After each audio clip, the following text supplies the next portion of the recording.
ਵਾਹਿਗੁਰੂ ਜੀ ਕਾ ਖਾਲਸਾ ਵਾਹਿਗੁਰੂ ਜੀ ਦੀ ਫਤਿਹ। ਵਾਹਿਗੁਰੂ ਜੀ ਕਾ ਖਾਲਸਾ ਵਾਹਿਗੁਰੂ ਜੀ ਕੀ ਫਤਿਹ ਜੀ। ਵਾਹਿਗੁਰੂ ਜੀ का खालसा वाहिगुरु जी की फतेह। वाहिगुरु जी का खालसा वाहिगुरु जी की फतेह। दिनेश भाई कैसे हैं आप? भाई साहब मैं बहुत अच्छा हूँ, बहुत बढ़िया। थैंक यू जी। आज हम शुरू करने जा रहे हैं चैप्टर 2 ऑफ जो जाट समाज है, ये जो हरियाणा, राजस्थान और पंजाब और वेस्टर्न यूपी की सबसे ज़्यादा पॉपुलेशन है। जैसे कि हमें पता है कि 17 से 20% माइग्रेशन के बाद भी पॉपुलेशन है पंजाब की, 25% पॉपुलेशन है राजस्थान की, 25 से 27% पॉपुलेशन है हरियाणा की, और वेस्टर्न यूपी की भी ऐसे 15 से 22% के करीब पॉपुलेशन है जो ये जाट समाज की है। जाट समाज कैसे ब्राह्मणवाद का शिकार हो गया, उस पर हमने पहले बात की थी कि कैसे जाट समाज को मूलशंकर तिवारी और उसके जो साथी तीन कैटेगरी के लोग जिन्होंने मिलकर सारे किसान कबीलाइयों को घेरा, पर उसमें ब्राह्मण बनिए और जो हिंदू खत्री थे स्पेशल उन्होंने फंडिंग करके कैसे मुंबई, आज की मुंबई और उस टाइम का बॉम्बे, आज से 146 साल पहले ये प्लान बनाया था और उसमें को बाद में हेडगेवार और सावरकर ने कैसे फार्मूला दिया कि कैसे इनको कट्टर हिंदू बनाना है, कट्टर हिंदू बनाकर मानसिक तौर पर गुलाम करना है, ताकि ये हमेशा हमेशा के लिए ब्राह्मणवाद या ब्राह्मणी ताकतों की वोट बैंक के रूप में स्थापित हो जाएं और इनसे ताकत लेकर आस पड़ोस के बाकी सब कबीले भी दबा लिए जाएं। आज हम चैप्टर 2 स्टार्ट करते हैं। आर्या प्रस्त अंग्रेज और आर्या समाज कैसे एक दूसरे से मिले हुए थे। जैसे हमने पिछले चैप्टर में भी पढ़ा कि कैसे अंग्रेजों के साथ मिलकर पर्पसली उन्हें हिंदू लिखवा दिया गया। जो मैंने वाक्य आपको सुनाया था कि जो दयाल सिंह मजीठिया जो कि एक जट सिख थे, उनकी मृत्यु पर 1898 में, ये पहली बार हुआ था 1898 में, उनकी मृत्यु पर उनका जो डेथ सर्टिफिकेट प्रॉपर्टी को बांटने के लिए डेथ सर्टिफिकेट बना था, तो वहां पर हिंदू लिख दिया था। तो उसकी वाइफ ने कोर्ट में केस किया था कि हम तो सिख हैं तो हमें क्यों हिंदू लिख दिया।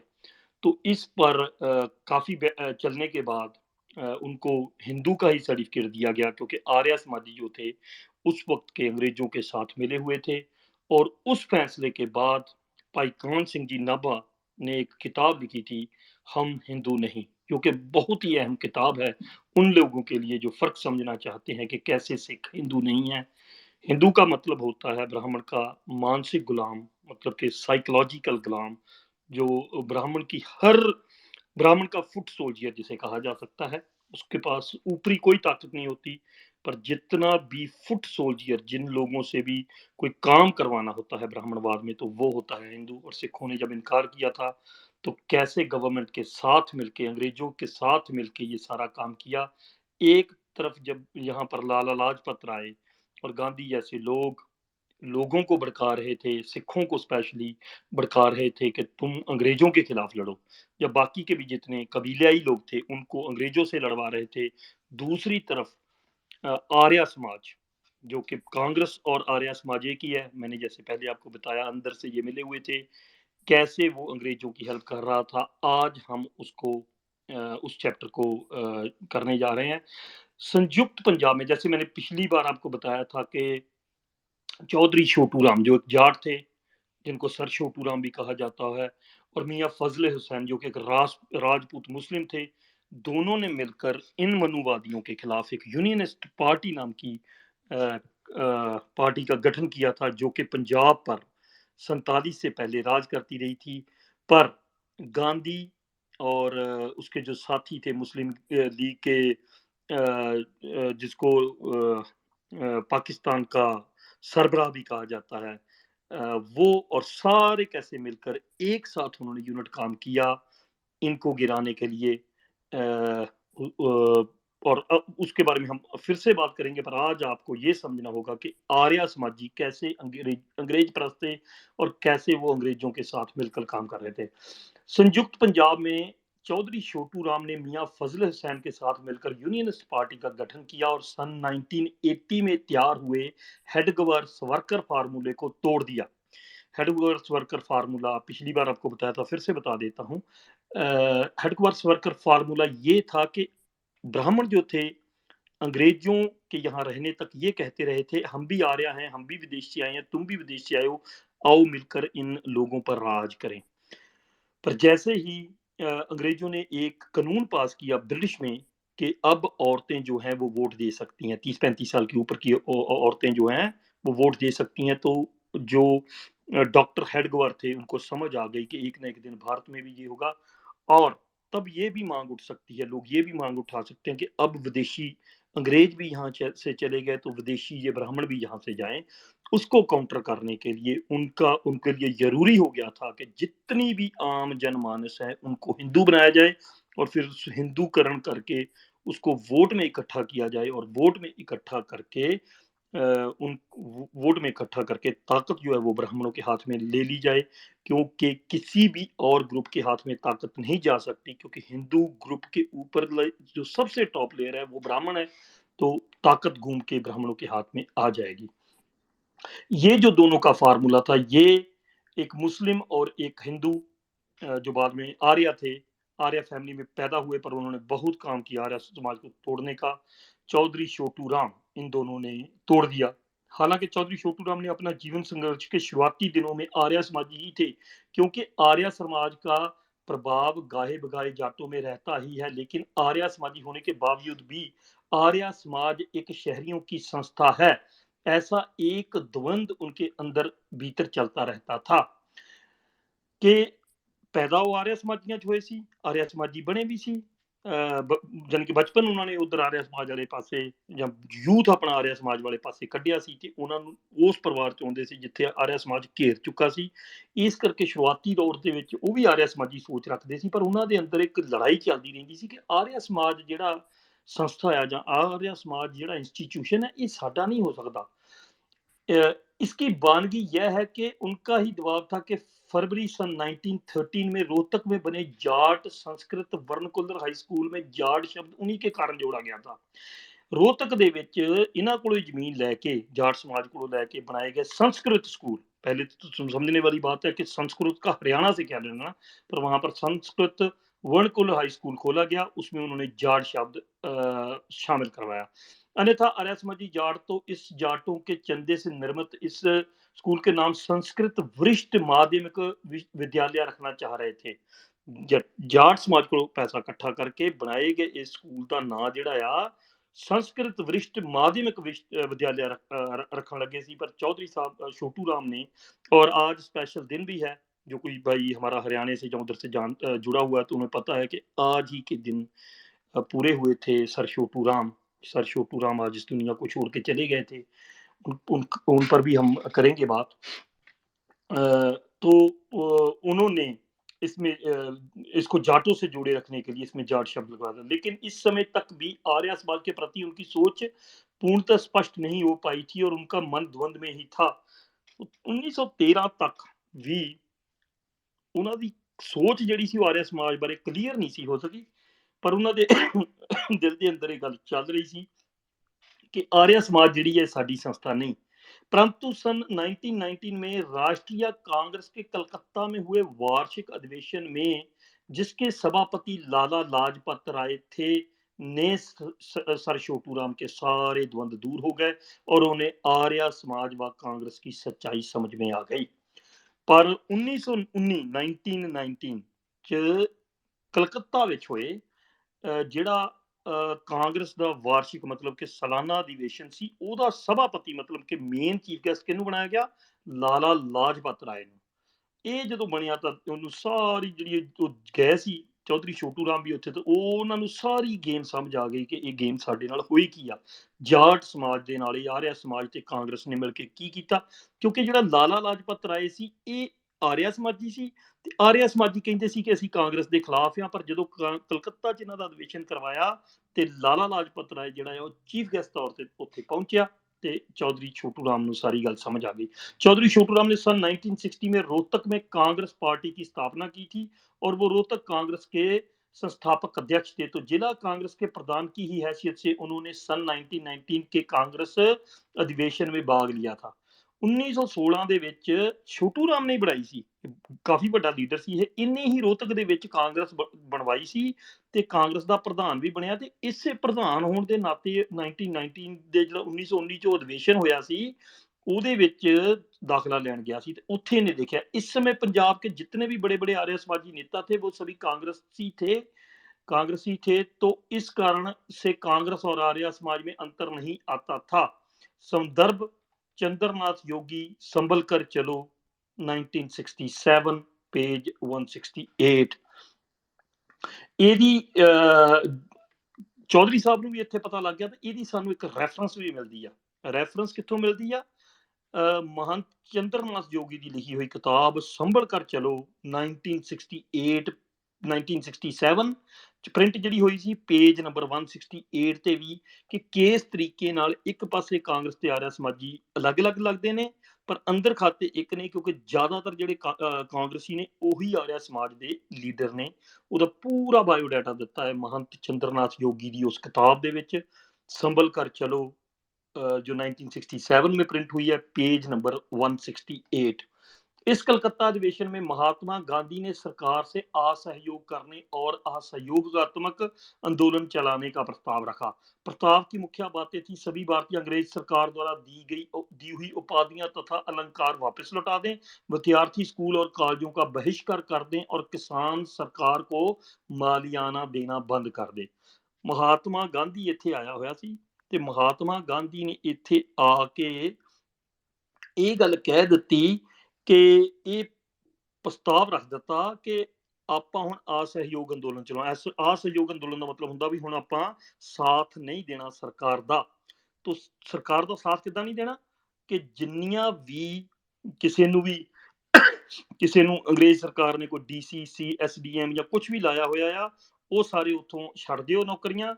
प्लस की करो स्कूलों कालजां दे विच जिहड़े स्टूडेंट जा रहे वो भी जाना बंद कर दिओ। प्लस जिहड़ा सरकार नूं किसान आ मतलब फार्मर्स जिहड़े आ वो जिहड़ा टैक्स आ वो देना बंद कर दो। इस प्रस्ताव को सुनकर चौधरी छोटू राम ने महात्मा गांधी से इस प्रस्ताव में यह जोड़ने का निवेदन किया कि कारखानादार, मिल मालिक और व्यापारी भी सरकार को टैक्स देना बंद कर दें। चौधरी छोटू राम सर छोटू राम भी जिन्होंने कहा जाता बहुत सियाना लीडर सी। उन्हें कहा कि कल्ले किसान क्यों बंद करन। समझण वाली गल है, बहुत इंपॉर्टेंट कि ਆਪਾਂ ਇਹ ਸੋਚਦੇ ਹਾਂ ਕਿ ਕਿਸਾਨਾਂ ਕੋਲੋਂ ਜ਼ਮੀਨਾਂ ਪਹਿਲੀ ਵਾਰ ਖੋਈਆਂ ਜਾਣ ਲੱਗੀਆਂ ਨਹੀਂ, ਉਹਨਾਂ ਨੂੰ ਸ਼ੂਦਰ ਦਲ ਦੀ ਬ੍ਰੈਕਟ 'ਚ ਲਿਆਉਣ ਲਈ ਇਹ ਹਮਲਾ ਪਹਿਲਾਂ ਵੀ ਕੀਤੇ ਜਾ ਚੁੱਕੇ ਆ। ਇੱਥੇ ਸਾਜ਼ਿਸ਼ ਕੀ ਸੀ ਪਿੱਛੇ ਕਿ ਟੈਕਸ ਦੇਣਾ ਬੰਦ ਕਰਨਗੇ, ਟੈਕਸ ਤੇ ਵਿਆਜ ਪੈ ਕੇ ਤੇ ਜਦੋਂ ਸਰਕਾਰ ਇਹਨਾਂ ਦੀਆਂ ਜ਼ਮੀਨਾਂ ਖੋਏਗੀ ਤੇ ਫਿਰ ਉਹਨੂੰ ਕੌਣ ਲਏਗਾ? ਤੁਹਾਨੂੰ ਪਤਾ ਹੁਣ ਲੱਗ ਚੁੱਕਾ ਹੋਣਾ ਚਾਹੀਦਾ ਹੁਣ ਤੱਕ। ਸ਼ਹਿਰਾਂ ਦੇ ਵਿੱਚ ਬੈਠੇ ਲਾਲੇ ਉਹਨਾਂ ਜ਼ਮੀਨਾਂ ਤੇ ਕਾਬਜ ਹੋਣਗੇ।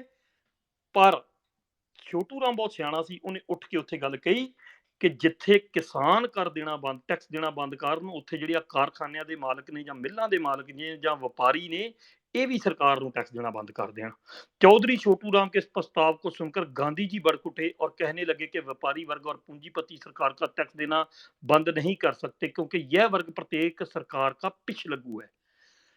ਉਹਨੂੰ ਕਹਿਣ ਦੀ ਬਜਾਏ, ਹਾਲਾਂਕਿ ਤੁਹਾਨੂੰ ਪਤਾ ਹੋਣਾ ਚਾਹੀਦਾ ਕਿ ਗਾਂਧੀ ਦੇ ਨਾਲ ਸਭ ਤੋਂ ਜ਼ਿਆਦਾ ਵਪਾਰੀ ਤੇ ਪੂੰਜੀਪਤੀ ਲੋਕ ਜੁੜੇ ਹੋਏ ਸੀ। ਜੇਕਰ ਗਾਂਧੀ ਕਹਿੰਦਾ ਤਾਂ ਉਹਨਾਂ ਨੂੰ ਵੀ ਟੈਕਸ ਦੇਣਾ ਬੰਦ ਕਰ ਦੇਣਾ ਪੈਂਦਾ। ਪਰ ਇਹ ਗੱਲ ਸਿਰਫ ਇੱਕ ਡਾਇਲੌਗ ਬੋਲ ਕੇ ਕਿ ਇਹ ਬੰਦ ਨਹੀਂ ਕਰਨਗੇ, ਪਿਛਲੱਗੂ ਨੇ, ਇਹਨਾਂ ਨੂੰ ਆਪਾਂ ਕਹਿਣਾ ਹੀ ਨਹੀਂ। देखो इंपॉर्टेंट क्वेश्चन है जो समझने वाला है। समझने वाली बात है हमारा पंजाब के, हरियाणा के, यूपी के जितनी भी ये जाट बेल्ट और अहीर बेल्ट में बैठे लोग हैं, किस शातिरता से तब भी ये जो किसान बिल है ये पहली बार नहीं, मैं कई बार कह चुका हूँ, ये पहली बार नहीं आए हैं, ये बार बार आए हैं ताकि इन लोगों से जमीनें छीनी जा सके। ये था वो पहला वार कांग्रेस और आर्य समाज का मिलकर कि जैसे ये लोग टैक्स बंद करेंगे, कुछ महीनों कुछ साल तक ये टैक्स बंद रहेगा तो इनकी जमीनें जो होंगी वो कुर्क होंगी और उनको लेगा कौन? ब्राह्मण बनिया जो शहर में बैठा है, ब्राह्मणवाद का ये वो हमला था जिससे लोगों की प्रॉपर्टी छीनने का था।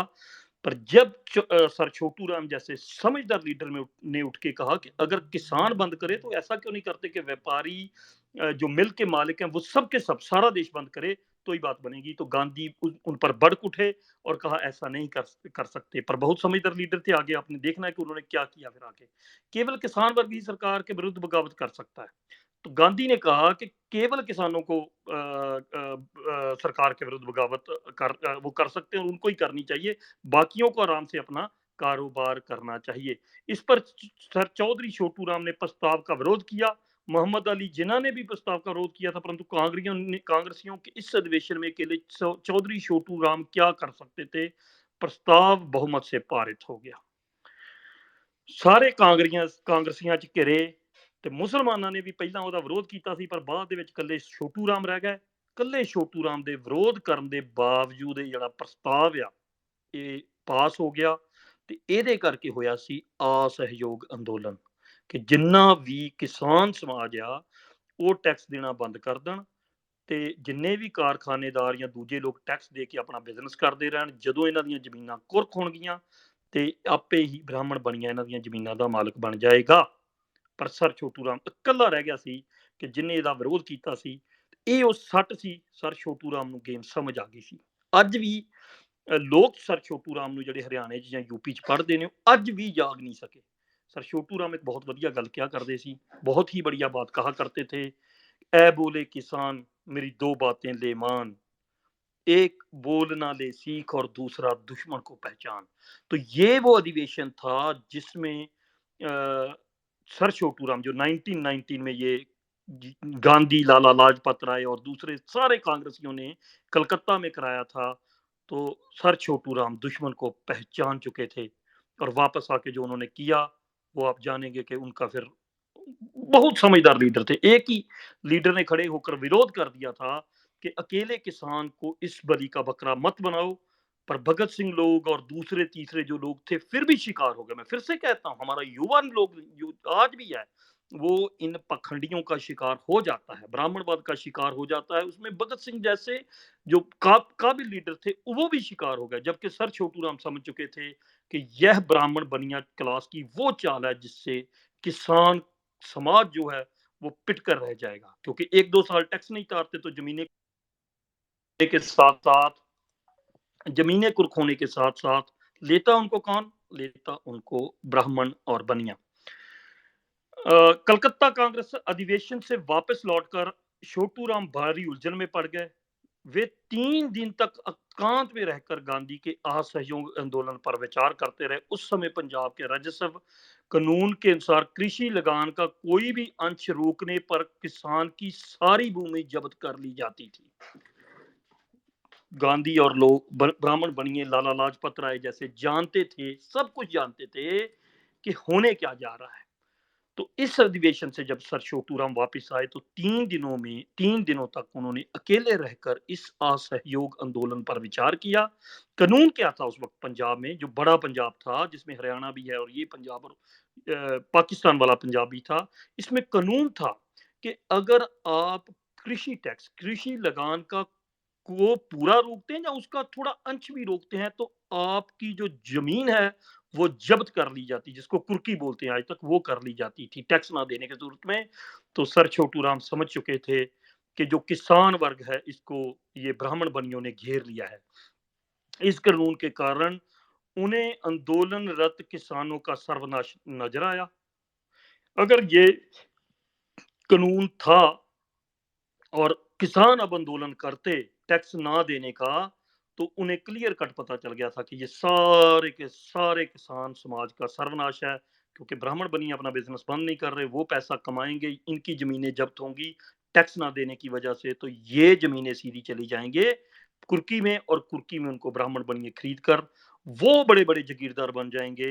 जिसकी वजह से जो किसान कोई 15, 20, 50, 30 एकड़ का जमींदार है वो हजारों हजारों एकड़ मालकियत वाले ब्राह्मण बनियों का सिर्फ और सिर्फ दिहाड़ीदार बन के रह जाएगा, जैसे कि अब करने की कोशिश की गई है। अब जैसे गुजरातियों ने करने की कोशिश की गई है, ये पहली बार नहीं है। बहुत ही काबिलियत वाले लीडर थे सर छोटू राम। ये समझना होगा कि 3 दिन तक बहुत क्लोज थे कांग्रेस के चीफ भी थे रोहतक से। पर जब जैसे गांधी और उसके लाला लाजपत राय और बाकी सब ब्राह्मण बनियों ने ये पत्ता फेंका टेबल पे, तो ये पत्ता उन्होंने पकड़ लिया और ये उनकी बहुत काबिलियत। आज भी जो पत्ता किसान कबीलाई समाज पकड़ने में काबिल नहीं हो पा रहा, ये पत्ता उन्होंने 1919 के असहयोग आंदोलन में पकड़ लिया था, क्योंकि गांधी ने स्पेशल कह दिया था कि जितना भी व्यापारी वर्ग ब्राह्मण बनिया वो अपना कारोबार करके टैक्स देता रहे, सिर्फ और सिर्फ किसान जो हैं वो अपना टैक्स रोक दें। उन्होंने विचारा किसान कि जब शुदा भूमि अब नीलाम होगी तो व्यापारी और पूंजीपति ही उसे सस्ते भाव नीलामी में प्राप्त करेंगे। उन्होंने विचार किया। जिस 3 दिन फिर वो कमरे में बैठे रहे, सोचते रहे, तो उनको क्लियर कट पता लग गया कि जब ये जमीनें जब्त होंगी तो उनको व्यापारी और पूंजीपति ही सस्ते भाव नीलामी में प्राप्त करेंगे, जिन्हें गांधी ने अपना योग प्रस्ताव के द्वारा सरकार से टक्कर ना लेने के लिए बचा कर रखा हुआ है। कि ब्राह्मण बनिया और व्यापारियों को गांधी ने सरकार से टक्कर ना लेने की के लिए साइड पे कर लिया है, ताकि उनके पास पैसा हो जाए, सब कुछ और भी बढ़ जाए। जैसे ये सस्ते भाव पर जमीनें मार्केट में आएंगी तो वो खरीद लेंगे। उन्होंने विचारा कि गांधी अपने असहयोग द्वारा केवल किसानों को सरकार के विरुद्ध लड़ाकर उन्हें विनाश की भट्टी में धकेलना चाहता है, जबकि व्यापारी और पूंजीपतियों को साफ बचाना चाहता है। उन्होंने सोचा कि कांग्रेस के माध्यम से चले थे आजादी की लड़ाई लड़ने, मगर इसमें भी धोखा है। तो क्लियर कट उन्होंने विचार कर लिया कि गांधी जो है सिर्फ और सिर्फ किसानों को ठुकवाना चाहता है और व्यापारी और पूंजीपतियों को साफ साफ बचा रहा है। और जो हमने लड़ाई कांग्रेस के साथ मिलकर किसान कबीलाइयों में शुरू की थी, इसमें साफ साफ धोखा है। कांग्रेस का सिपला सार गांधी बड़ी चालाकी के साथ इस तथा कथित आजादी की लड़ाई को केवल किसानों के कंधे पर बंदूक रखकर लड़ना चाहता है तथा पूंजीपति वर्ग को इस जंग से साफ बचाना चाहता है। वह प्रस्ताव में किसान को तो सरकारी लगान ना देने की गुजारिश करता है और कारखानादार, मिल मालिक तथा व्यापारियों को प्रस्ताव द्वारा लिखित या मौखिक रूप में भी यह नहीं कहता है कि सरकार को टैक्स देना बंद कर दें। बिल्कुल क्लियर कट वो पकड़ गए थे कि किसानों को तो कहा जा रहा है कि तुम लगान मत दो, पर व्यापारियों और कारखानोदारों से गुजारिश भी नहीं कर रहा गांधी।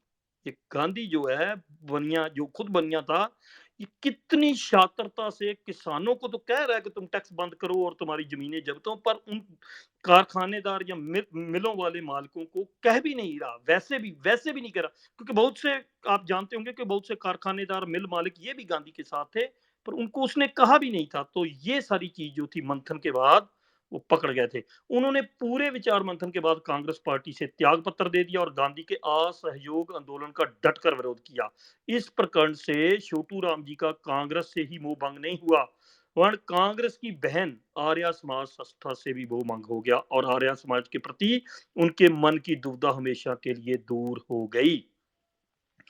तो ब्राह्मण बनियों की ये ब्रांच, एक कांग्रेस और दूसरी आर्य समाज, इस चैप्टर के बाद आकर उन्होंने इस्तीफा दे दिया कांग्रेस से और डटकर विरोध किया किसानों को। उसके बाद में बहुत काम किया सर छोटू राम ने, किसानों को जगाना शुरू कर दिया कि तुम लोग बिल्कुल साथ मत दे दो। ये क्लियर कट ब्राह्मण बनियों का एक ऐसा जाल है जो सिर्फ और सिर्फ तुम्हें भूमिहीन करने के लिए डाला गया है। पर इसके साथ साथ उनको आर्य समाज की, जो कांग्रेस की ही सिस्टर पार्टी थी, सिस्टर एसोसिएशन थी, उसकी भी सारी की सारी जो चाल है वो समझ आ गई। उन्हें समझ में आ गया कि आर्य समाज जाटों, ओबीसी के खिलाफ एक ब्राह्मणवादी षड्यंत्र है। इस बात के बाद उन्हें बिल्कुल समझ आ गया। ये 1919 का जो कांग्रेस का अधिवेशन वो अटेंड करके आए थे, उन्हें बिल्कुल पता चल गया था कि आर्य समाज कुछ भी और नहीं, ये ब्राह्मणवाद की ही एक ब्रांच है जो और कांग्रेस और आर्य समाज दोनों ही ब्राह्मणवाद को ऊपर रखने के लिए बनाई गई संस्थाएं हैं। नोट करें कि राष्ट्रीय राजनीति में महात्मा गांधी के उभरने से पहले आर्य समाज एक राजभक्त संस्था थी। खुद आर्य समाज के इतिहासकारों ने अपने राजनीतिक इतिहास का पहला युग 1883 से 1980 ईस्वी तक मानते हुए लिखा है कि इसे तटस्थ और राजभक्ति का युग कहा जा सकता है। संदर्भ डॉक्टर सत्यकेतु वेदांकर और प्रोफेसर हरिदत्त वेदांकर, आर्य समाज का इतिहास, खंड 4 पेज 118, प्रकाशक आर्य स्वस्थ केंद्र दिल्ली 1989। ये सारा जो कुछ है ये आपको ये जो मैंने किताब बताई है इससे भी मिल जाता है। उसके पेज नंबर 4 खंड चैप्टर 4 पेज नंबर 118 पर है। आर्य समाज की ही है, आर्य समाज का इतिहास के कैसे वो पहले देशभक्त थे, बाद में कैसे उन्होंने दूसरी तरफ की। यह राजनीतिक धारा खुद दयानंद से शुरू हुई थी और इसके बारे में इसके बड़े और सच्चे उत्तराधिकारी स्वामी श्रद्धानंद लाला मुंशी राम, जो इसका नाम भी देखिए नाम कैसे चेंज किया इन्होंने। इसका नाम था मुंशी राम, इसने अपने आप को स्वामी श्रद्धानंद कहना शुरू कर दिया लोगों को बरगलाने के लिए, और उसका असल नाम था गुजराती ब्राह्मण का मूल शंकर तिवारी। उसने अपने आप को स्वामी दयानंद सरस्वती कर लिया ताकि लोगों को पकड़ा जा सके ये सारा खेल खेल के। तो आर्य समाज ये जो स्वामी श्रद्धानंद एक के लाला मुंशी राम की किताब Arya Samaj and it's detectors, Arya Samaj और इसके नंदिक 1911 में जो 1911 में किताब लिखी थी उसको भी आप पढ़ेंगे तो आपको पता चल जाएगा उनमें उन्होंने क्या लिखा है। स्वामी दयानंद ब्रिटिश सरकार के समर्थक थे और वे भारत में अंग्रेजों का राज स्थायी रूप से बनाए रखना चाहते थे ताकि उनके सुधार कार्य और प्रचार में कोई बाधा उत्पन्न ना हो। ये किसकी है? ये खंड 4 पेज नंबर 425 पर आप पढ़ सकते हैं। लाला मुंशी राम की किताब आर्य समाज और उनके निंदक 1911 में जो लिखी गई कि क्या स्वामी दयानंद ब्रिटिश सरकार के समर्थक थे कि वो अंग्रेजों की सरकार यहाँ पर चाहते थे और ताकि जो काम वो कर रहे हैं अंग्रेजों की हेल्प से सिखी का कत्लेआम या जाट समाज या दूसरे कबीलाई समाज का, तो उसके लिए अंग्रेज उन्हें हेल्प करते रहें और वो अपना काम करते रहें। क्योंकि ये सारा चैप्टर 10-15 दिन के लिए जाट समाज पर चलना है, उसके बाद में हमने गुज्जर समाज पर चलाना है, फिर सैनी समाज पर, ऐसे एक एक समाज को क्या क्या उनके साथ षड्यंत्र हुए, कैसे वो बैठे बिठाए ब्राह्मणवाद का शिकार हो गए, हमने समझाना है। तो बार बार इसमें जाट समाज का नाम आएगा और मैं अपील करूंगा आप लोगों से कि अगर कोई हरियाणा या यूपी या उस तरफ का हमारा भाई को हमें सुन रहा है तो ज्यादा से ज्यादा सुने, क्योंकि ब्राह्मणवाद ने सबसे डैमेज अगर हमारे जाट समाज को किया है तो इस जगह पर बैठकर किया है। वेस्टर्न हरियाणा और सारे का सारा जो है ये उसका शिकार हुए थे। महर्षि दयानंद के ने व्यक्ति तौर पर ऐसा कोई काम नहीं किया जिससे अंग्रेजों को नुकसान हुआ हो। हालांकि आर्य समाजी इस मिथक को खड़ा करने की कोशिश करते हैं कि दयानंद का 1857 के गदर में योगदान था, जबकि यह सफेद झूठ है। तो जो महर्षि दयानंद ने उसने जिंदगी में कोई भी ऐसा पर्सनल काम नहीं किया था जिससे कि अंग्रेजों का नुकसान हो सके। पर आर्य समाजी आजकल ये कहने की कोशिश करते हैं कि 1857 के गदरदान जो गदर हुआ था उसमें भी उसका योगदान था, जो कि कोरा झूठ है। सच्चाई तो यह है कि दयानंद ने सत्यार्थ प्रकाश के पहले संस्करण, जो कि 1875 में स्टार प्रेस बनारस में हरिवंश लाल के प्रबंधन में छपा था, अंग्रेजों की प्रशंसा की थी। समझने वाली बात है, हरिवंश लाल कौन है आपको पता होगा, ठीक है। इन्होंने छापा था पहला, क्योंकि पहले इन्होंने सत्यार्थ प्रकाश किया है। सत्यार्थ प्रकाश आर्य समाज की मेन किताब है। ये एक बार उसने छापी तो फिर उसको चेंज किया, फिर चेंज किया, ऐसे, जिसको बाद में ज्ञानी दित सिंह जी ने बिल्कुल उसका सर्वनाश कर दिया था, कि डिफाई कर दिया था, साइफर कर दिया था कि ये सिर्फ और सिर्फ ब्राह्मणवाद का दूसरा जाल है जो डाला गया है और कुछ भी नहीं है। तो जो उन्होंने 1857 में छापा था सत्यार्थ प्रकाश, उसमें उन्होंने अंग्रेजों की प्रशंसा की थी। इस पर प्रथम संस्करण में जिसे आदिम सत्यार्थ प्रकाश की संज्ञा दी जाती है, दयानंद ने लिखवाया था कि अंग्रेज राज से भारत को कई फायदे हुए। इसने युद्धों को खत्म कर दिया और शांति व्यवस्था कायम की, सड़कों के जाल बिछाने और खेती लायक जमीन का विस्तार करने के अलावा और भी कई तरीकों से देश का विकास किया। दयानंद ने इस बात की खास तौर पर तारीफ की कि अंग्रेजी राज ने धर्म और दूसरे मामले में भारतीयों को आजादी दी। इस मामले में अब राज्य दाखिल नहीं देता। स्कूल खोलें जिससे पढ़े व्यक्तियों को नौकरियां मिलती हैं। अब किताबें बड़ी संख्या में छपती हैं और कम दाम में मिल जाती हैं। अदालतों में अमीर और गरीब कोई भी जा सकता है। सदियों से पतित हो चुके भारत को अब खुद को सुधारने का मौका मिला है। कुल मिलाकर अंग्रेजी राज भारत के लिए ही अच्छा है। ये किसने सारी अच्छाइयां अंग्रेज राज की बताई? जो दयानंद सरस्वती थे उन्होंने। जबकि दूसरी तरफ लाला लाजपत राय जैसे लोग किसानों के बच्चों को भड़का रहे थे कि तुम आंदोलन करो, तुम इनको टैक्स देना बंद कर दो, इनके खिलाफ हो जाओ। तो ये सारी साजिश आपको समझनी होगी। आज भी किसानों कबीलाइयों के बच्चे बॉर्डर पर खड़े हैं और पैसा और जमीनें उनकी कौन लूट रहा है ये आप अच्छी तरह से जानते हैं, बिल्कुल अच्छी तरह से जानते हैं। जहां पर गोली और गाली खानी होती है तो किसान कबीलाइयों के बच्चे होते हैं। जहां पर पूरा मलाई मार के सब कुछ लूटना होता है वहां किनके बच्चे होते हैं सबको पता है। अब कोई ऐसी बात नहीं है जो छुपी हुई है इस धरती पे। पर ये सारी जब हम पढ़ेंगे तो ये सारी की सारी बात आपको एक साजिश की तरह समझ आने लगेगी। तो ये हमें ये जो सारा चैप्टर मैंने आपको पढ़ के सुनाया ये कहाँ से मिला कि ऐसा वो लिखते थे। JTF Jordan, Dayanand Saraswati and his life and ideas, ये ऑक्सफोर्ड यूनिवर्सिटी प्रेस दिल्ली की छपी हुई जब वहां यहाँ पर होती थी। पेज नंबर 125 और 111 पे इसका पूरे का पूरा चैप्टर लिखा हुआ है कि कैसे ये बंदा अंग्रेजों की हेल्प कर रहा है। महर्षि दयानंद 14 मई 1877 ईस्वी को पंजाब के गवर्नर से मिले थे और उन्होंने गवर्नर साहब से अपने वेद भाषा को छपवाने की प्रार्थना की थी, जिस गवर्नर साहब ने अस्वीकृत कर दिया। विष्णु प्रभाकर भारतीय साहित्य के निर्माता स्वामी दयानंद सरस्वती, पेज 61, साहित्य अकादमी प्रकाशन न्यू दिल्ली 2009 की ये किताब भी पढ़ लें तो आपको क्लियर कट पता चल जाएगा कि दयानंद सरस्वती क्या कर रहा था जगह जगह में, जो उस टाइम का पंजाब जिसमें आज का हरियाणा भी आता है वहां पर। अप्रोक्त विवरण को यह सिद्ध होता है कि दयानंद का अंग्रेजों के बारे में मूल रवैया क्या था। अगर दयानंद की 1850 ईस्वी के गदर में अंग्रेजों के खिलाफ भूमिका रही होती तो हरगिज अपने वेद भाषा को छपवाने के लिए पंजाब के गवर्नर से नहीं मिलते। अगर समझने वाली बात है कि अगर वो वाकई 1857 के गदर में अंग्रेजों के खिलाफ लड़ा होता थोड़ा बहुत भी तो फिर भी वो गवर्नर से या इनसे कैसे मिल रहा होता? वो तो बागी होता, वो जेल में होता, काले पानी में होता। पर नहीं, वो बिल्कुल अंग्रेज सरकार के साथ था। क्या कभी ऐसा भी हो सकता है कि भगत सिंह ककोरी कांड में तो अंग्रेजों की रेलें लूटे और फिर अंग्रेजों से ही अपने लेखों को किताबों के रूप में छपवाने की प्रार्थना करे?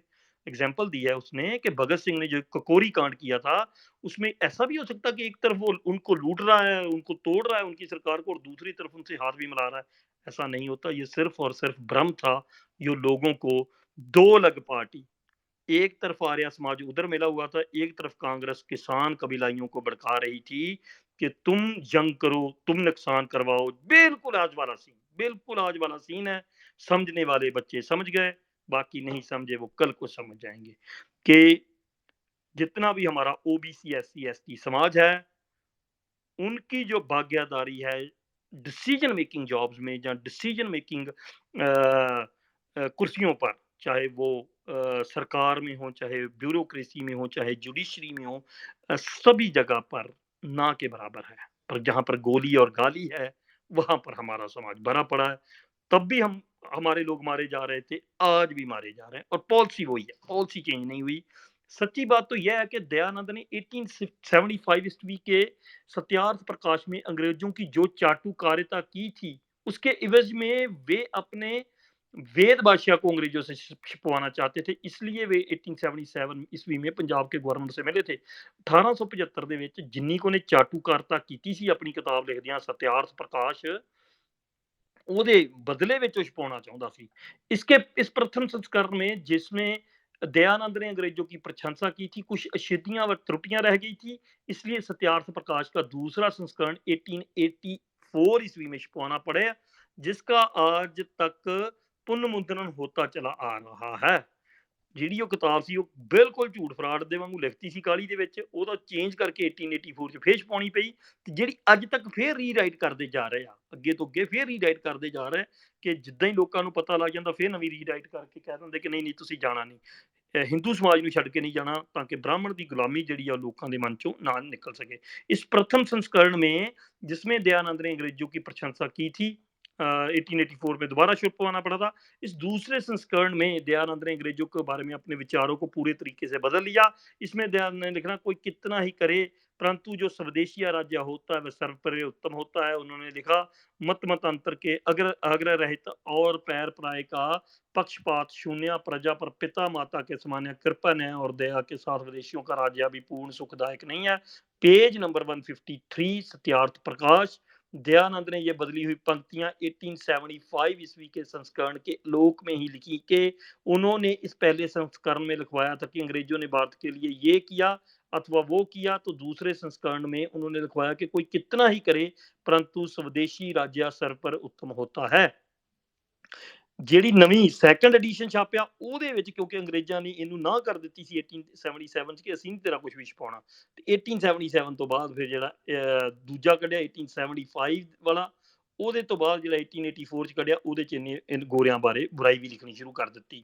1875 ईस्वी के संस्करण से 1884 के संस्करण में हुए इस महान बदलाव का कारण यह था कि अब दयानंद अपने फील्ड के तजर्बे से समझ चुका था कि जाटों को अंग्रेजों की तारीफ करके कदापि आर्य समाज में नहीं लाया जा सकता, क्योंकि ਇੱਥੇ ਹੁਣ ਉਹਨੇ ਫੀਲਡ ਵਰਕ ਕਰ ਲਿਆ ਸੀ, ਉਹਨੂੰ ਪਤਾ ਲੱਗ ਗਿਆ ਸੀ ਕਿ ਜਾਟ ਸਮਾਜ ਜਿਹੜਾ ਚਾਟੁਕਾਰਤਾ ਲਾਈਕ ਨਹੀਂ ਕਰੂਗਾ।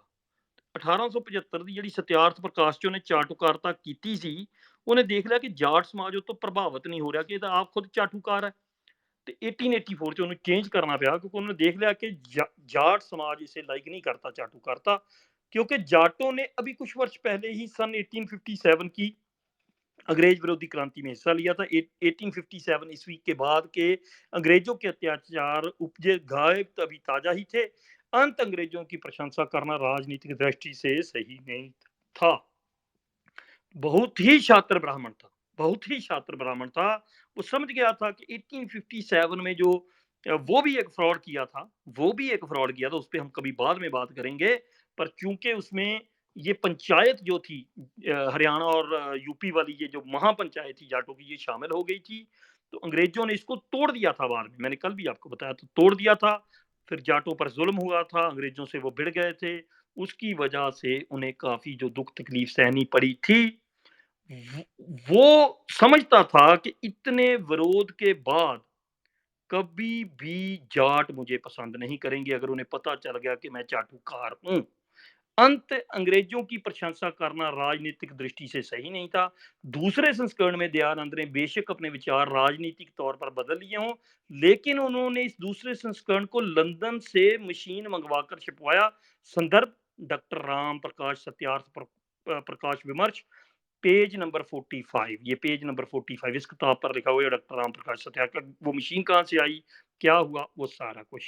अगर दयानंद सही से स्वदेशी का उद्घोष करने वाले पहले क्रांतिकारी होते तो सत्यार्थ प्रकाश का दूसरा संस्करण छपवाने के लिए स्पेशल लंदन से मशीनें ना मंगवाते। बिल्कुल सही बात की है उसने उन्होंने कि अगर वो अगर वो सच में गांधी या उसकी तरह ये जो उन्होंने फैला रही थी कांग्रेस उधर कि हमने स्वदेशी करना है, स्वदेशी करना है, तो ऐसा नहीं होता कि उनके साथ बिजनेस करके वहां से मशीनें मंगवा रहे होते, पर वो लंदन से मशीनें मंगवाकर छापा गया था। दूसरा तो दयानंद की सोच को और अधिक स्पष्टता से आर्य समाज के प्रसिद्ध भजनोपदेशक पंडित बस्ती राम शर्मा ने भजनों के माध्यम से गाया है। हरियाणा क्षेत्र के इस प्रसिद्ध भजनी ने 1867 ईस्वी में हरिद्वार में लगे कुंभ के मेले में महर्षि दयानंद से ज्ञान प्राप्त किया था। इनके भजनों के संकलन को चौधरी मित्रसेन आर्य ने पंडित बस्ती राम सर्वस्त्र नामक पुस्तक के रूप में आचार्य प्रिंटिंग प्रेस रोहतक से अगस्त 2005 ईस्वी में भी छपवाया था। ये 2005 ईस्वी की किताब है जो आर्य समाजी जो भजन भजन मंडली वाले बस्ती राम शर्मा की है, बस्ती राम शर्मा ने जो भजन गाए थे उनको इकट्ठा किया।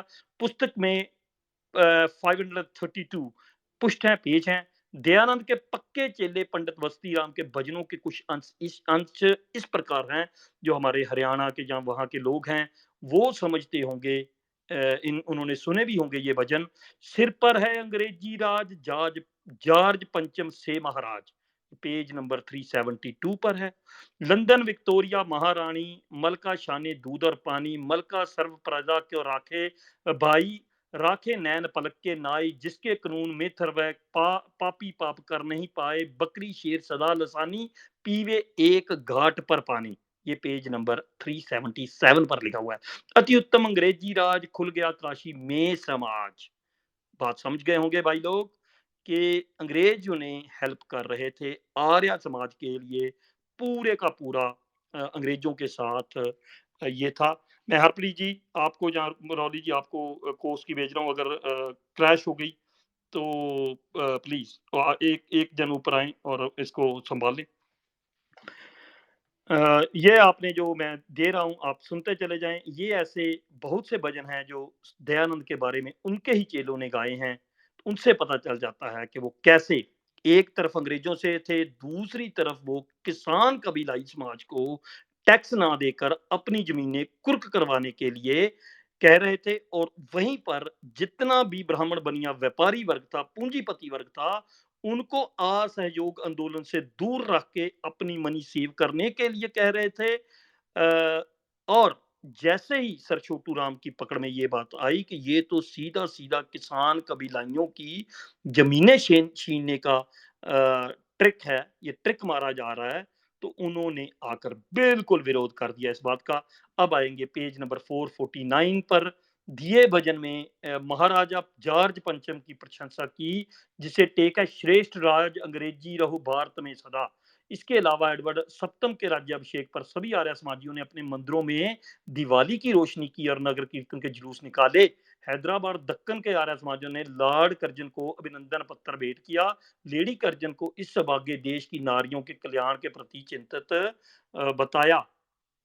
आर्या पत्रकार ने अपनी राजभक्ति को उत्साह पूर्वक प्रकट करते हुए 10 जनवरी 1903 में अंक में लिखा, शास्त्रों में आदर्श शासक के जो गुण बताए गए हैं वो सब अंग्रेजों में विशेष रूप से पाए जाते हैं।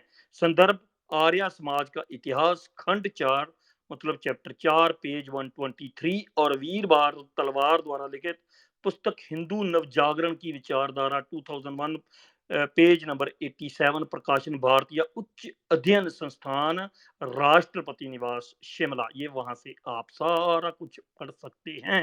एक तरफ यहाँ पर भगत सिंह जैसे लोगों को, लाला लाजपत राय जैसे लोग किसान कबीलाइयों के बच्चों को क्रांति लाने, अंग्रेजों से भिड़ जाने की सलाह दे रहे थे। दूसरी तरफ आर्य समाज बिल्कुल अंग्रेजों की आर्य समाज की जो टॉप ब्रास थी, बिल्कुल अंग्रेजों की चाटुकारिता करते हुए उन्हें सबसे प्रथम बता रही थी। ये आपने पढ़ना जरूर है। किसान कबीलाइयों के एक ही प्रॉब्लम है कि वो पढ़ नहीं पाए। उन्हें पढ़ना था। बार बार सर छोटू राम कह के गए थे कि हमें पढ़ना है। ए बोले किसान मेरी दो बातें ले मान, एक बोलना ले सीख और दूसरा दुश्मन को ले पहचान। दुश्मन को हम आज तक नहीं पहचान पाए, और यही गलती हमारी है कि 1847 के बाद से अगर किसी समाज की जो समाज की रहन सहन है वो डाउन हुआ है, डाउनग्रेडेड हुआ है, तो वो किसान कबीलाई समाज है, जिसमें जाट, गुज्जर, सैनी, कंबोज, लुबाना, तरखान ये सब आते हैं।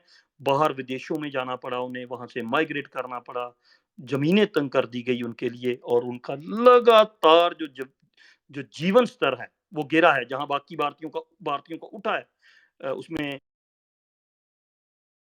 ब्राह्मण बनिए जो हैं इनका तो आपको पता ही है, उनकी तो लॉटरी लगी है। पर thanks to Baba Saheb Ambedkar SC समाज ने भी काफी पकड़ बनाई, और मैं दाद देता हूं कि उस समाज ने अपने जो विचारक थे बाबा साहेब अम्बेडकर, उनकी बात मान ली। हमारा समाज जो था ये बात मानने से थोड़ा सा चूक गया, और उसकी वजह से उसकी वजह से ही हमें आज जो प्रॉब्लमें देखने को आ रही हैं, उसका बहुत बड़ा रीज़न यही है कि उस वक़्त अगर हम बात मान लेते, तो इतनी बड़ी पॉपुलेशन, जैसे मैं पहले ही कह चुका हूँ, पंजाब में सिर्फ़ और सिर्फ़ एक समाज जाटों की जो संख्या है, वो 17 से लेके 22-25% तक है। अगर उनके दूसरे कबीलाई साथ उनके आते हैं, जिसमें मैंने आपको बताया, जिसमें सैनी, कंबोज, लुबाना, तरखान, तेली, ये सब आते हैं, तो जैसे एससी समाज की और एसटी समाज दोनों की मिला के 32% पॉपुलेशन है, इनकी अपने आप में 54% पॉपुलेशन है। तो बहुजन समाज जिसको बार-बार कहते थे, सरकांची राम भी इसको कहते थे, जिसमें जाट, गुज्जर, सैनी, तरखान, लुबाने, कंबोज, सारा एससी समाज, एसटी समाज आता है। पर किया क्या गया कि इनको अलग-अलग रखा गया, इसलिए ये षड्यंत्र का शिकार होके भारत की जो सो कॉल्ड आज़ादी, ब्रिटिश से ब्राह्मणवाद तक का जो सफ़र है, उसमें लगातार ज़मीनें खोई हैं, उन ज़मीनों को छोड़कर उन्हें दौड़ना पड़ा है। पर हम जो कह रहे हैं, उसको अगर आप ध्यान से अध्ययन करेंगे, तो किसान कबीलाइयों के बच्चों का एक ही फ़ॉल्ट है, उन्होंने पढ़ा नहीं और सीखा नहीं। अपने जो महापुरुष सर छोटू राम जैसे कह के गए थे, उनकी बातों पर विचार नहीं किया।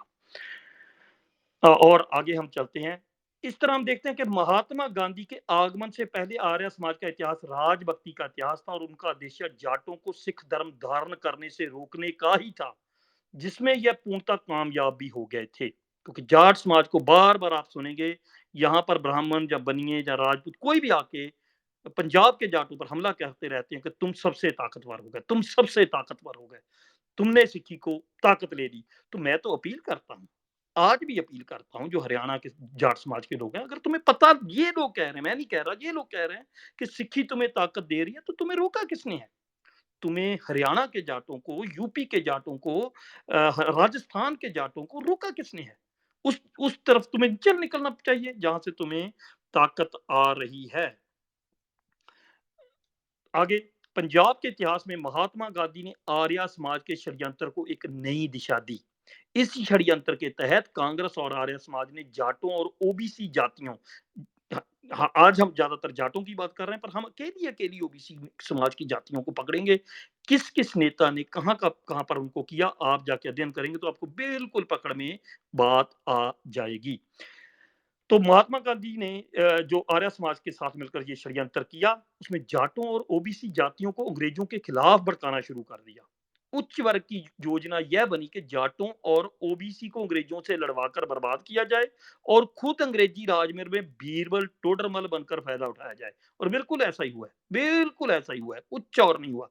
आर्य समाज ने जाटों के लिए तो गुरुकुल खोले, जिसमें जाट संस्कृत पढ़कर देशभक्ति का पाठ सीखते थे, और हिंदू खत्री ब्राह्मण बनियों के बच्चों के लिए दयानंद एंग्लो वैदिक डीएवी स्कूल व कॉलेज खोले, जिसमें इन उच्च वर्ग के बच्चे अंग्रेजी पढ़कर अंग्रेजी राज से फायदा उठाने के गुर सीखते थे। नोट करें, भारत के किसी भी गुरुकुल में बनिए का बच्चा नहीं पढ़ रहा था, और भारत के किसी भी डीएवी कॉलेज में जाट की संतान नहीं पढ़ रही थी, अन्यथा, अथवा नग्न मात्रा में ही थी, बहुत कम रेशियो में थी। सब कम चुपचाप षड्यंत्र के तहत हो रहा था। आज के डीएवी कॉलेजों का वही ट्रैक चेंज हो गया है, आज फिर से वही वो कर रहे हैं, आपको देशभक्ति की तरफ लगा रहे हैं, और उनके बच्चे जो हैं वो ऑक्सफोर्ड में पढ़ रहे हैं। आप समझते हैं, आज भी समझते हैं, अंबानी अडानी जैसे लोगों के बच्चे तो ऑक्सफोर्ड में पढ़ रहे हैं, पर आपको फिर से देशभक्ति का चूर्ण चटाया जा रहा है। बिल्कुल वही साजिश, वहां पर खुले गुरुकुलों में जाटों के बच्चों को और बाकी के ओबीसी समाज के बच्चों को अ, ये पाठ पढ़ाया जा रहा था कि तुम लोग गुरुकुल से सीख कर देशभक्त बनो, जबकि अपने इनके बच्चे दयानंद एंग्लो वैदिक डीएवी जो स्कूल व कॉलेज थे, उनमें पढ़कर, इंग्लिश पढ़कर, वहां से अंग्रेजों की चाटुकारिता करते हुए वहां पर बड़ी बड़ी नौकरियां पकड़ रहे थे। नोट करें, भारत के किसी भी, इसमें किसको बोलने का भी नंबर मिलेगा नहीं मिलेगा? यार इसको किसने उठाया ऊपर? नहीं, मैं ये कह रहा हूँ भाई क्लास चल रही है, दूसरी तरफ जब हम क्लास लगाएंगे तब जरूर मौका दिया जाएगा। This is not time to talk और आस्क क्वेश्चंस। ये रिकॉर्डेड वर्जन है, ये लोगों के लिए सुनने का वर्जन है, प्लीज इसमें आके डिस्टर्ब ना करें। बिल्कुल आपके क्वेश्चन आंसर किए जाएंगे, पर ये रिकॉर्डेड चैप्टर खत्म होने के बाद में। लेकिन ये सारा काम चुप-चाप षड्यंत्र के तहत हुआ जा रहा था, लेकिन आर्य समाज के, कांग्रेस के और महात्मा गांधी के इस भयंकर षड्यंत्र को सबसे पहले हरियाणा, पंजाब के रोहतक जिले के वकील और सेंट स्टीफन कॉलेज दिल्ली से ग्रेजुएट चौधरी छोटू राम ने समझा। सारे के सारे षड्यंत्र को अगर किसी ने पकड़ा, सबसे पहले पकड़ा, तो वो थे सर छोटू राम के। उन्होंने समझ लिया, क्योंकि वो खुद सेंट स्टीफन कॉलेज दिल्ली के ग्रेजुएट थे और वकील थे, तो पकड़ लिया उन्होंने इनको। चौधरी छोटू राम ने हेडगवर्स वर्कर फार्मूले की कार्ड के तौर पर 1923 में राजपूत, मुस्लिम राजपूत फजले हुसैन के साथ मिलकर जो यूनियनिस्ट पार्टी का गठन किया था, तो महात्मा गांधी आर्य समाज के फार्मूले की काट के लिए जाट अंग्रेज गाठजोड़ बनाने का निर्णय लिया। चौधरी छोटू नाम जो दो फार्मूले थे, एक था हेडगवर्स वर्कर का फार्मूला कि हिंदू मुस्लिम दंगा करवाओ और ताकत खुद पकड़ो, एक ये फार्मूला था, और दूसरा ये फार्मूला था महात्मा गांधी और आर्य समाजियों का कि जाट समाज और दूसरी ओबीसी को अंग्रेजों से लड़वाओ और इनकी जमीनें छिनवाओ। इन दोनों के काट के लिए उन्होंने पहले तो उस तरफ राजपूत मुस्लिम फजले हुसैन के साथ संधि की और यूनियनिस्ट पार्टी तैयार की, और दूसरी तरफ जाटों और अंग्रेजों को एक करने में जुट गए कि अब हमारे बच्चे कुर्बानियां नहीं करेंगे जब तक ये जो कारखानेदार, ये जो मिल मालिक अंग्रेजों का विरोध नहीं करेंगे, हम कुर्बानी नहीं देंगे। ये सर छोटू राम ने दोनों तीर तैयार किए। चौधरी छोटू राम ने समझ लिया कि अब शदम देशभक्ति के जुए को अपने सिर पर रख से उतारकर ब्राह्मण बनिया अंग्रेज गठजोड़ को तोड़ेंगे। जो ब्राह्मण बनिया और अंग्रेज का गठजोड़ बना हुआ था, उसको तोड़ेंगे और जाट अंग्रेज गठजोड़ का एक नया समीकरण पंजाब की धरती पर तैयार करेंगे। लेकिन यह समीकरण तैयार करना आसान नहीं था। Thank you very much. इसके साथ यह आज का हमारा ये अध्याय खत्म होता है। कल को बिल्कुल अब से 1 घंटा पहले 1 घंटा पहले हमारे साथ जुड़ें, तब हम शुरू करेंगे चैप्टर नंबर 3।